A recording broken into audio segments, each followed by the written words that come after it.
Hello, everyone. Welcome, and thank you for joining us today. In today's session, we are going to be covering forecasting, predict, prepare, and pivot. We're going to cover real-world CFO challenges and practical ways teams stay ahead with forecasting. So if you've ever completed a budget only to realize it was already outdated, you're going to love today's session. A few housekeeping things before we dive in. Please maximize your window for best viewing. Please use the Q&A feature in On24 for any questions. We'll answer any questions throughout, and any we don't get to, we'll follow up afterward, or we will address in the Q&A at the end. Let's get started with some introductions. So we'll start off with myself. My name is Kelly Goody, and I'm a Senior Strategic Solutions Consultant at Martus. I began my career in public accounting at BDO before I moved on to a hedge fund as a controller. I eventually became tired as an accountant and moved into the tech space, and I worked in automated bookkeeping and accounts payable before joining Martus. Joining me today is Matt Hagelin from our implementation team and Terry Swetnam from Rappahannock Goodwill Industries. Terry, we're so excited to have you. Can you share a little bit about yourself and your role? Yes. So I'm the Chief Financial Officer at Rappahannock, or RGI as we call it. Historically, I've kind of worked in every sector. I've worked in the government, the for-profit sector, and I landed in nonprofit and just kind of stayed there for the rest of my career. And I've worked at all different kinds of nonprofits and seen all different kinds of budgeting and forecasting approaches. So at Goodwill, many people know Goodwill. They think, oh, that's where I drop off my donations and they sell them. And I don't know what they do with the money, but at least the stuff is out of my house. But actually, what we do with the money from the free donations, thank you all very much, is we use that to provide workforce support for people looking for jobs. So we support both individuals and businesses, regardless of their socioeconomic status or personal challenges. We do tend to focus on people who are returning to work from challenging situations, whether they've been in prison, whether they've been out of the workforce, whether they're disabled. And then we help to advance them in their careers with development programs and job placement services. So the retail stores where you drop your stuff off, that's what funds that mission. So that's really the mission of Rappahannock Goodwill. Thanks, Terry. That's wonderful. I actually learned something new today, so that was wonderful. And Matt, can you tell us a little bit about your background in your role at Martus? Sure. I've been with Martus for 6 years as an implementation consultant, and my current role now is manager of service delivery. My job is to ensure customers are trained in Martus and have all the tools needed for a successful integration. My background includes accounting and controller experience in industries ranging from software startups to construction. Thanks, Matt. All right, let's get into what we are going to cover today. So the first thing we want to discuss is going to be really the current state of forecasting and why it matters more than ever, and then some of the key challenges that teams are facing. We're going to hear some real-world CFO challenges. Terry's going to share with us her team's experience with budgeting and forecasting and some of the challenges she has faced. We're also going to discuss how teams are becoming more agile and strategic, so moving from static processes to data-driven decision-making. We're also going to talk about how modeling multiple scenarios helps manage uncertainty, reduce risk, and of course, uncovering opportunities. We want to discuss moving beyond spreadsheets, including practical ways to reduce manual work and support your non-finance teams. And then, of course, we're going to do an overview of Martus, how it supports budgets, forecasts, multi-year projections, and scenario planning. And of course, we'll close with a Q&A and answer any questions we did not get to during the session. To set the stage, I want to take a step back and really talk about the current landscape of forecasting. Forecasting has never been more important, and at the same time, it has never been more difficult. According to Gartner's CFO Priority Survey, 51% of CFOs rank improving forecast accuracy as a top priority.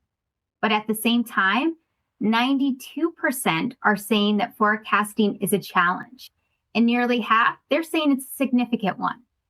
And a big reason why is it comes down to process. Finance teams are spending about 75% of their time gathering, reconciling, just playing with the data instead of analyzing it. And unfortunately, expectations are only increasing. So most organizations, they're trying to move towards updating forecasts quarterly, more frequently. But unfortunately, they are really lacking the tools to support that speed. And despite all this effort, forecast accuracy, it's still lagging, with variances often in the 5 to 10% range. So what organizations are essentially ending up with is a clear gap between what leaders need and what teams can realistically deliver. So let's talk about why forecasting breaks down. What's causing this? And it's rarely just one reason. And if any of these items here look familiar, you're certainly not alone. What we are consistently seeing is data and tools that are disconnected. Teams are spending more time hunting for numbers than they are actually analyzing them. Version control can be very messy, which affects accuracy. And finance teams are spending too much time gathering data because collaboration across departments is very limited. And that's resulting in forecasts often coming up infrequently. And by the time they're shared, they're already outdated. And when it comes to scenario planning, while it is recognized as important, it is often too time intensive to do regularly. So teams are struggling with visibility into the key drivers behind results. And the cherry on top is many finance teams are lean, so the weight of managing all of this is just falling on a few people, which only adds more pressure. Now, I can talk stats all day, and I love to talk stats, but Terry, I'd love to hear from you. As a CFO who has lived and breathed this, does this match your experience? And have you been faced with some of the same challenges that we just outlined? I think you're on mute. Thank you. Sorry. Absolutely. I mean, one of our biggest challenges was trying to get the right level of detail in the right place at the right time. We just had so many spreadsheets flying around. There's inconsistent naming conventions. It was just always a challenge to figure out what was most up to date. And this is both budgets and forecasts. So the only thing I would take exception with, as you said, 75%. Sometimes I feel like it's 90% of our time that we're just trying to gather the data. All right, that might be a little exaggeration. No, I mean, and that's helpful. Can you describe some of those challenges that you were really faced with your team when they were trying to improve that forecasting process? What were you faced with day in and day out? Well, I think the first step was to start at the budget and to try to improve the budgeting process. We were primarily using spreadsheets and email, and spreadsheets, sometimes it was Excel and sometimes we graduated to Google Sheets. But at the end of the day, it's still spreadsheets. And version control was just a nightmare. I mean, accuracy was limited because you had different people sending it in at different times. Updates, when you could get them, were inconsistent. So that was a huge challenge that we had to face. And I know you have a small team on the finance side. Was a lot of this coordination landing on your plate with trying to gather information across the organization using those Google Sheets, Excel, things like that? Yes, at Rappahannock Goodwill, we have a team of 4, which includes me. So we're somewhat of a small team, and I lead the budgeting process as well as the forecasting. And so a lot of my time gets spent coordinating across departments, collecting the inputs, trying to consolidate everything accurately, trying to stay up, and trying to chase down managers who haven't yet submitted their details. I also hear this all the time. And to your point, when you mentioned, the first step is, doing that budgeting. That's the first step into being able to create that forecast. And it's interesting because a response that I always get when I'm speaking to prospects, when I ask them if they're currently forecasting or creating new scenarios of their budget, is they'll say, we should be doing it, but it isn't happening. And that's, as you mentioned, most finance teams, they have small staff, limited resources, and competing priorities. So completing the budget itself is often the main achievement. And then by the time the budget is finished, it may be already time to reforecast. Terry, did your team feel like it was constantly playing catch up? And what were the main factors, driving some of those backlogs? So yes, and I appreciate your comment that as soon as the budget gets done, it's time to start thinking about the forecast, because the budget's a point in time, and for us it usually gets approved sometime during the fourth quarter, and now you start on the year and almost immediately things are changing. And so I think we had to get this into the system, and now we're chasing down, is this real? What has changed? What's going to change? We try to do updated forecasts monthly, usually not January, but monthly, because we really want to know where we're at and have current data for decision making. And so, again, all those issues we had chasing down the budget now turn into the same kind of issues, chasing down current information and estimates for the forecast. Well, you're probably always feeling like you're on kind of a hamster wheel. And I'm sure that when you were able to do that reforecasted version, it sounds like you were only doing that maybe, a couple of times. Were you really able to get that level of detail that you needed to do your job as well as you wanted? No. And again, part of that is because when you don't have an integrated approach, you really are chasing down all the different managers. And of course, that, depending on the size of the organization, that can be a lot of people. And many of those managers aren't financial people. So you're trying to have to explain what you want, how you want it, or whatever their response, what does that mean in terms of the numbers? So our forecasting, when we were doing it, I'll call sort of offline, even though we used Excel, I was always nervous about how accurate it was, how valid it was to do predictive analytics, which is what we really need to be doing. Absolutely. And so to your point, it sounds like there was a challenge with getting that budget done and then the reforecasted version. And then when you did that, I'm sure you were so tired of running around, you had disjointed systems that it's probably safe to say that, then taking that and creating multi-year projections or what if scenarios based on those underlying budgets or forecasts, was that basically out of the question? To a large degree, yes. With the way it worked, it was just hard to maintain sort of a single master version, let alone build out multiple scenarios. And part of having real-time data is to be able to know how to react to changes that are happening more real-time than waiting till the end of the month or the end of the quarter to say, oh, yeah, now we need to do this. No, absolutely. And it's so interesting because when we're talking about these different, being able to do these scenarios and the scenario analysis, it seems so easy where you're like, just do a what if or do a multi-year projection. But it's funny when I'm on a demo and I'm showing somebody like yourself, how easy it is to do it with maybe just a couple of clicks, even though it is just such a small part of what I'm showing. I will have finance leaders stop me and they will be like, you have no idea how long it takes me to do a what if analysis manually. And that always it really resonates with me. And Matt, from an implementation side, I'd love to get your standpoint. What challenges are you seeing? And are you seeing the same excitement challenges with customers that you're working with day in and day out when you show them how easy it is for them to do their forecasting and budgeting in comparison to their current process? Yeah. Well, Kelly, it's true that with many customers, the first priority is to complete that annual budget and receive board approval. And so that's where our initial focus lies. When we shift into forecasting, I find that customers often do spend hours updating their budgets and spreadsheets with actuals to date to create their mid-year forecasts.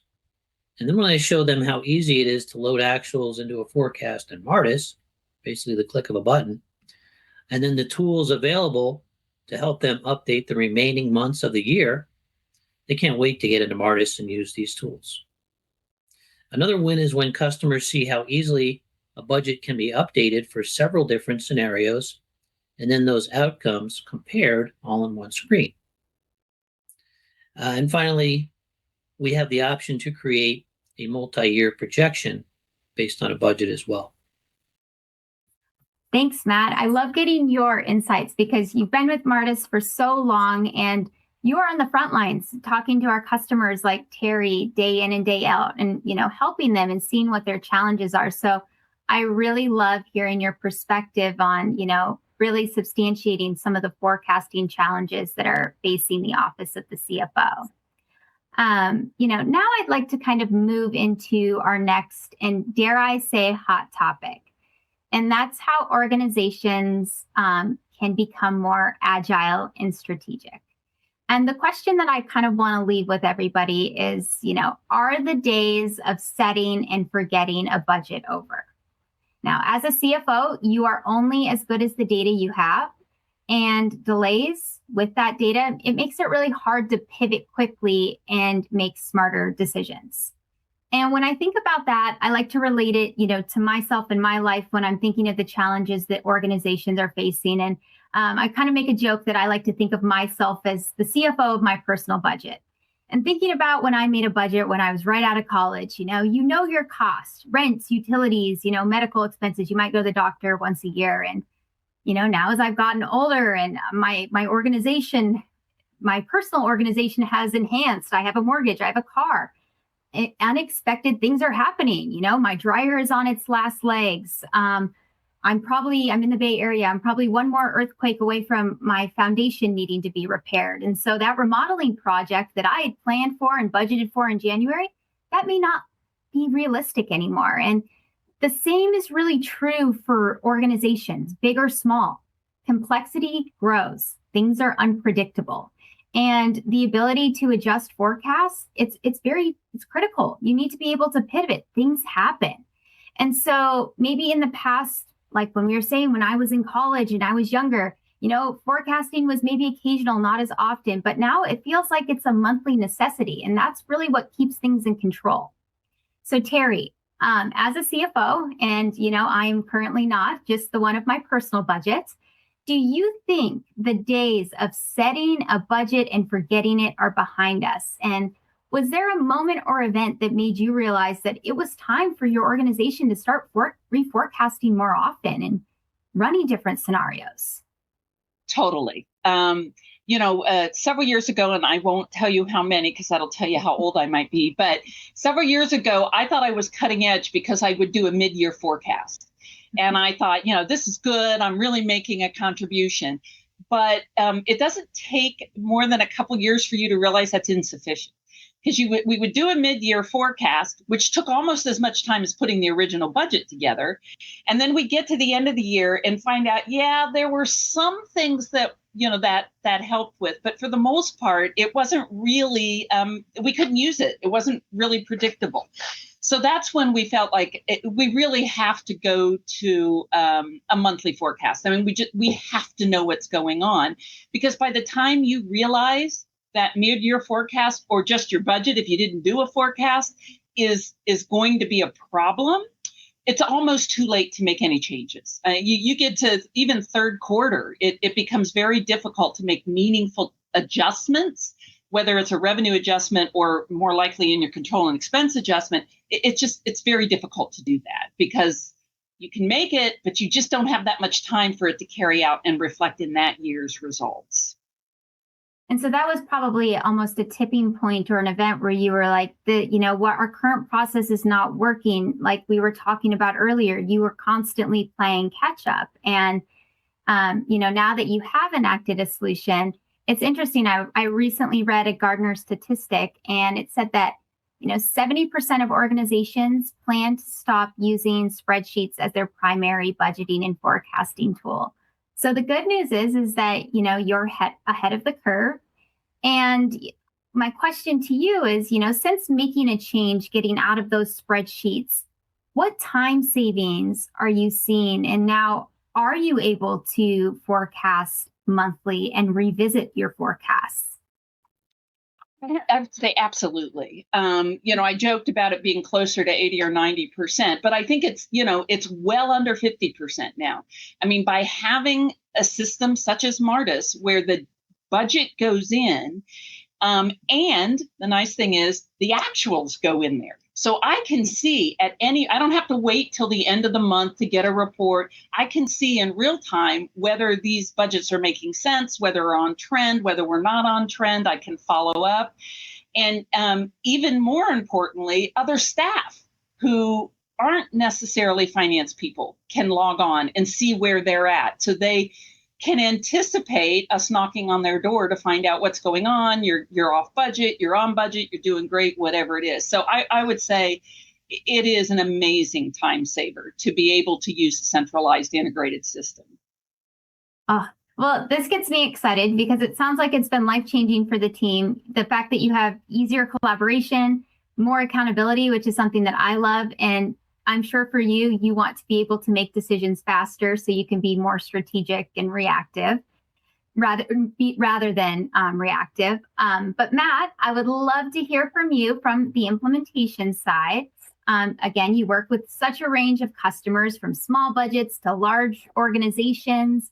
What are you seeing from the implementation side? Yeah, we do work with customers of many sizes and industries, but I'm seeing that forecasting is a key component of most of their financial management plans. Now, it can depend on an organization's size and complexity, but most customers that we implement plan to forecast or update their budget at least once during the year, but many have a need to forecast quarterly or even monthly. And in Martus, this can be done collaboratively, as we've heard, by stakeholders with defined approval workflows. The bottom line is that moving your budgeting and forecasting tasks into Martus results in huge time savings and increased accuracy. So an organization is never too small or under-resourced to forecast. And I'm seeing many customers begin forecasting for the first time ever now that Martus is a part of their toolkit. That's amazing. So they're able to pivot. They're able to be more agile and strategic. And Matt, that is such a great example, and it's a perfect lead-in into our next topic. And that is, as these organizations become more agile and strategic, the question is, how can they start using scenario planning to manage risk and just be, again, more strategic? So now I want to get into my most favorite part, and that's where we can become strategic. So Terry, now that you have time and the ability to forecast and do it more effectively and frequently, I imagine you are now able to dig deeper into the numbers, understand the drivers, do your job better, model different scenarios. Can you explain how this scenario planning has helped your team manage risk or even identify opportunities that you may not have seen before? Well, there's a buzzword that's been flying around for some time now is data-driven decision making. And, I think leaders can now make it based on real data rather than intuition or a sense of, and or outdated assumptions, because by the time you get to forecasting, your assumptions may be outdated. So I think what it does is it increases the confidence and the quality of decision making. Everybody is looking at the same information, and it is data driven. It is objective. So I think that really makes a difference in decision making. Absolutely. And speaking of the key variables, and what are you seeing as some of the biggest drivers that are impacting your financial forecasts? And how are you tracking and getting access to those drivers and modeling those when you're doing your planning and taking those forecasts to the next level?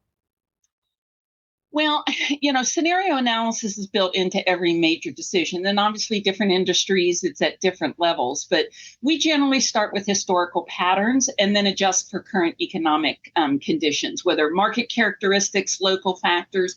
For example, a store in a high density neighborhood is going to perform very differently from one that's in a rural area. So we have to account for those adjustments. Size of stores drives donation and ability to sell. So we have to figure all of that out, but we're able to do it now because we can get to the data pretty quickly without having to do a lot of machinations with it. Our mission services program, and that's where we take the funding from the retail operations and support workforce development, they depend on a mix of internal funding and external grants. Now, grant availability can shift with political or economic changes, and so we have to always be modeling different funding scenarios. And of course, grants aren't on the fiscal year that we're on. And so you can get to the middle of the year and there goes your best estimate of your budget because the grant is higher, it's smaller, it went away. So this rolling approach ensures that we can provide program continuity. It helps us to support the community even during these periods of uncertainty. And it helps us make adjustments for staffing in stores and those kinds of things.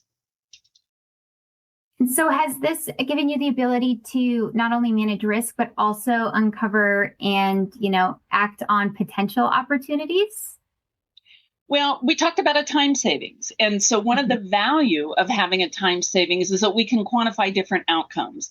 And doing that, we provide leadership with clearer guardrails, and we're able to validate those assumptions or make changes if they're not validated. It helps strengthen the financial inputs that are used in strategic discussions. It reduces risk.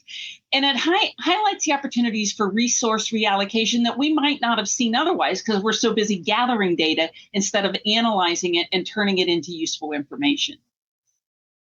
Oh, that's wonderful. So, I love your perspective and just how this has really helped change your organization. And these are such wonderful examples. And Matt, of course, I would love to get your perspective as well. How are you seeing and helping customers plan for different scenarios and, of course, mitigate risk? Sure.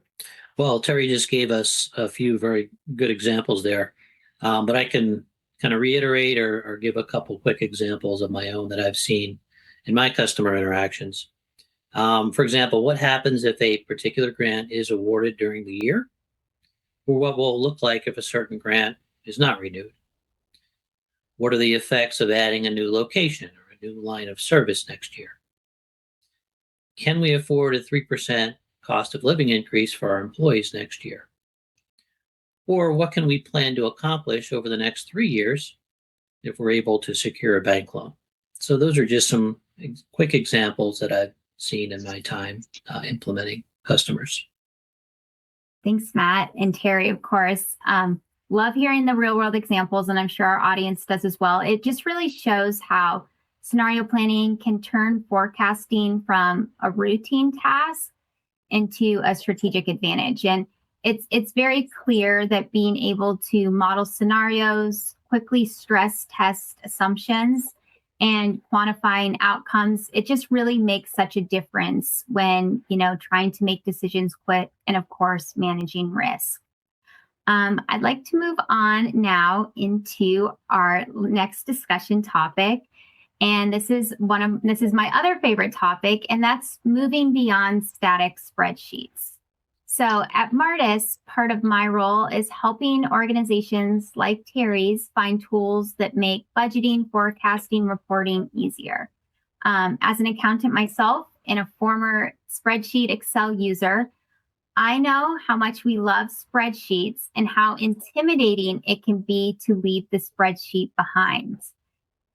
Terry, for teams maybe on this call that, are still relying on these manual processes, manual spreadsheets, what advice would you give them to help them get comfortable with change and overcome that fear to take the plunge into exploring other options? Well, change, like anything, requires intentional change management. And, I think one of the things we did was we spent a lot of time individually and collectively with our managers to show them how Martus works, how easy it was, how straightforward it is. I will admit that we did initially share Excel templates with them that looked like the Martus screen so that they could go from there to entering that data into Martus. And we showed them how they could do it quickly because we have them enter their own, each manager enters their own data in to a large degree because they own it. But by doing the spreadsheet example, and then they entered that data into Martus, we didn't tell them about uploading just yet. The following year, when we were using Martus, we didn't have to provide the spreadsheet templates. They had used it. They were comfortable with it. Even new managers, because they were hearing from their colleagues, were really quite comfortable into going into the system, uploading their budgets. And this year we're having them, or I'm not uploading, but entering their budgets. And this year we're having them enter forecasts in as well. Is wonderful. You have them all in. And so it sounds like it was a slower rollout, and you were very, intentional. Something that I hear oftentimes when I'm talking to people is sometimes they'll say, my team could never do this. They're not finance experts. They're not accountants. How would you ease their fears and, let them know that this is doable? And how did you manage some of those fears internally with your team? Well, and this harkens back to the question you asked about what was that pivot point. I spent most of my early career believing that budgets belong to finance, as did all the managers. That, it's numbers, it must be finance. But, it doesn't belong to finance. We make sure that every department understands that their budgets belong to them. They're the ones who know what they need, what resources they require. They're the ones who put in the requests. We're not telling them what their numbers should be. We can tell them what their numbers are, and we can let management know what the aggregate impact of those numbers are. We'll facilitate the data collection. We'll consolidate the information. We'll provide the analysis. We obviously need insights and assumptions and adjustments from the operational leaders. But at the end of the day, it's not finance's numbers. It's their numbers / our numbers as an organization. So, to make it easy for the non-finance managers, we try to provide simple guidance in plain language, lots of training, lots of job aids with screenshots so that those who don't do it every day like we are can pull up the job aid and say, okay, this is how I make my adjustments. But it really is important that it's a shared responsibility and not just something finance handles. Using Martus has streamlined that process because managers can go in to their numbers and access detailed expense data. We are integrated with Sage Intacct, so it syncs over. They can get the actual expense data. They can see what is there, what isn't there, what they expect to be there. They can understand what they originally thought was going to happen in the budget and make those updates in real time. And so we no longer have to wait for manual updates because the forecasts are refreshed regularly with lots of communication and occasional nagging. For organizations still relying on spreadsheets, I think it's clear you have to move to a system like Martus. It really lets you as a CFO do what you probably enjoy more and are better at, and that's doing the analytics and providing that information for decision making. It paid off for us with greater accuracy, less staff time, fewer errors. Importantly, stronger accountability to the budgets because people are beginning to understand that finance isn't imposing this. Finance is reacting to a large degree to what you've said you needed. And that really increases agility across the organization. And in terms of the support that you received throughout your transition to Martus from the team, I know you worked with another implementation consultant. Did you feel supported, and what was that process like for you? How did you feel? Because that's always a hesitancy. Some people have had different experience, some positive, some not positive. What was your experience like when you started implementing Martus? So I have to say, one of the things that I particularly appreciated about Martus is there is no question too small or too dumb. And, a lot of times when you're implementing a new system, there tends to be an assumption of baseline knowledge. And so the implementers or the software provider will talk, and you're like, wait, I don't know how to translate all those words you were saying. But with Martus, the team there has been phenomenal. I mean, I will shoot off a question that I know it's kind of basic, but I don't want to break something. I get a response very quickly. A lot of times they'll set up a call, they'll walk me through it. So from my perspective as a CFO, yeah, I know kind of what I'm doing, But anytime you're using either a new software and I've learned this just in the past few months, trying something new with the software you have, the Martus team has been absolutely amazing in their response time, in their hand holding, in the depth they'll go through, and in suggestions they will make about, well, what are you trying to accomplish? And let's help you do, maybe if you looked at it this way. So it's been amazing. And I can't say that about all implementations. No, that's so great to hear. And I think it's very important to have that consultative approach where we really get to understand your business, what your needs are to make sure that all of that is being accomplished. And, one more question I do have for you is control. That's something that's near and dear to my heart. Security. Have you felt, is this something that you were really excited about from a control standpoint, utilizing a software like Martus, security, things like that? Absolutely. I mean, I don't have any concern about it. We obviously did our homework in the RFP process, but no, I have no concern. We've had no problems with like system outage. I can get on and anytime, day or night, the data's there. I'm not worried about the control issues because, I do feel it's very well controlled. And staff can get to it and get to the data they want. And it's increased their comfort level with it because now, again, we're not, hey, did you update your forecast? Well, yeah, I sent you that spreadsheet last week. Oh, I missed the email. It's all there in Martus in both a well-controlled from organizational compliance perspective, but also internally. Oh, that's so great. Something that was really important to me when I joined Martus, I was like, are they SOC 2 Type 2 compliant? That is always something that's very important just from security standpoint. And I was so excited to hear that. And that was for me, it's so funny as a controller, that's the first thing I always think about. And so I'm so glad that you share a similar sentiment.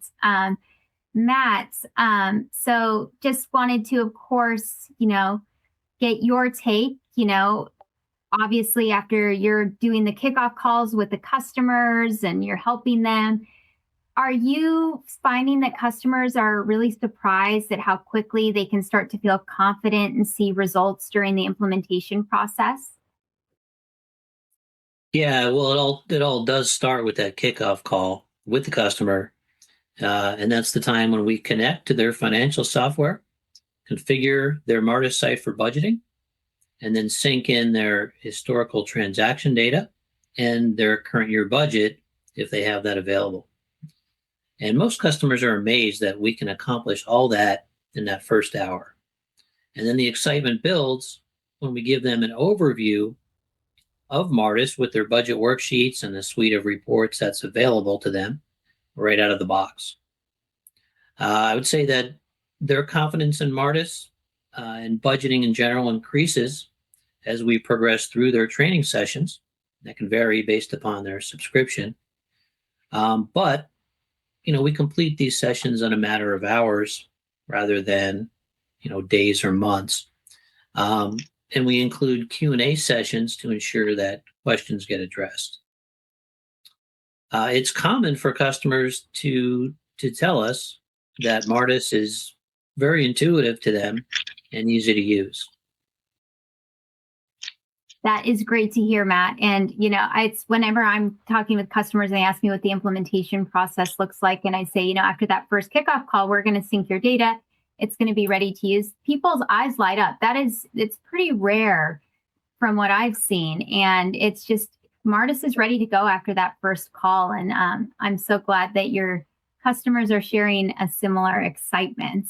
But now, at this point, all of you might be wondering what Martus is, and is it too good to be true? So for those of you, if this is your first time hearing about Martus, the good news is that while we may be new to you, we have been around since 2008. So it's crazy to say almost 20 years. We started in the church space because our wonderful founder, Bill Cox, his son needed an easy way to budget and forecast. So we needed to solve a problem. And we have since expanded into other industries and verticals that need, a simple collaborative way to manage their organizational budget create a reforecasted version, and track their budget to actuals. Martus, we integrate with over 25 different ERPs, and we support more than 1,300 customers, and we are continuing to grow very quickly. Now you know a little bit about who we are, our experience in the space. Let's take just a look at our full set of products and tools that we offer beyond forecasting that really help finance teams, manage everything from budgets to forecasts to reporting. And as I mentioned, I know we've really focused on forecasting today, but Martus is much more than that. So we help teams take control of their organizational budgets. So we offer detailed personnel planning. This is a major pain point for a lot of our customers. They need to be able to very granularly track their headcount, personnel costs, and we're able to manage all of that.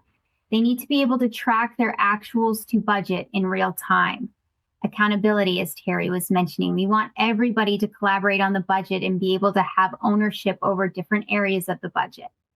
And then we want to be able to take those budgets that we create within Martus and create a reforecast and then model multi-year projections, maybe your cash flow projected balance sheet, and run multiple what-if scenarios. And, all of this really gives finance leaders and their teams the confidence to make faster, smarter decisions, whether your team is small or you're managing complex budgets across multiple departments or projects. We're really going to make that process easier, more accurate, and of course, more collaborative. So what we've talked about today, it's really just the tip of the iceberg. I saw some questions come through about other features, integrations, and learning more about our full suite. We do have, a link to the left of your screen within your resources section, and we'd love to schedule a personalized demo to really show you how Martus can help your organization. So we want to help you with everything, and Martus is very dynamic, and so we want to make sure that when we discuss with you how we're going to help your organization specifically, because we talk and we work with so many different industries. But as we wrap up today, there are a few takeaways that I would love to leave you all with. Just forecasting, it really is no longer a once a year exercise. As we talked about with Terry, it's really an ongoing strategic process that's going to help your organization adapt and make decisions faster and in real time. But you have to think about how you're going to be able to do that effectively. Is your current process working? So think about, does your team need to move beyond these manual spreadsheet-driven processes and into a more, dynamic, collaborative approach? What we heard from Terry today is that when you have the right tools, the right processes in place, forecasting becomes faster, more accurate, and far more impactful across the organization.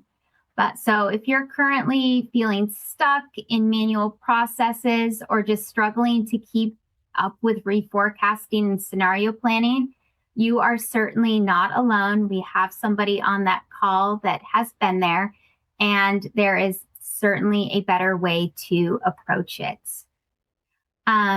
That concludes today's webinar. We want to thank everyone who joined us. A big thank you to Terry for sharing her real-world experiences. And of course, to Matt for showing how Martus helps teams put these ideas into action.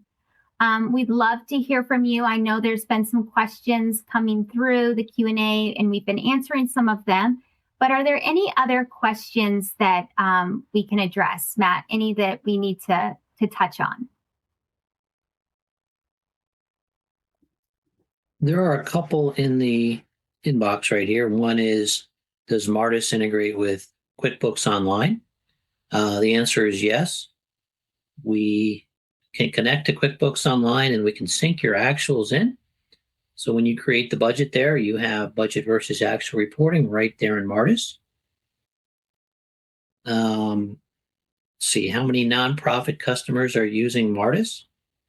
Nonprofit customers are actually the majority of our customers because that's, as Kelly mentioned, we started off in the church world, and we have many different associations, charities, churches, but we also have a growing number of for-profit clients as well. All right. Any other? Oh. Does Martus integrate with Acumatica? It does. That's actually one of our newer integrations. So again, we can connect with Acumatica and we can pull those actuals into Martus, and you budget in Martus and you can see the comparisons right there. Great questions. Any other questions coming through? Wonderful. Well, if there are no other questions, certainly all of our contact information is listed out here. Any resources should be on the screen. We will certainly send a follow-up, but we again want to thank everybody for joining us today, learning more about forecasting, predicting, and we hope everybody has a wonderful day. Thank you. Thank you. Bye-bye. Thanks, everybody.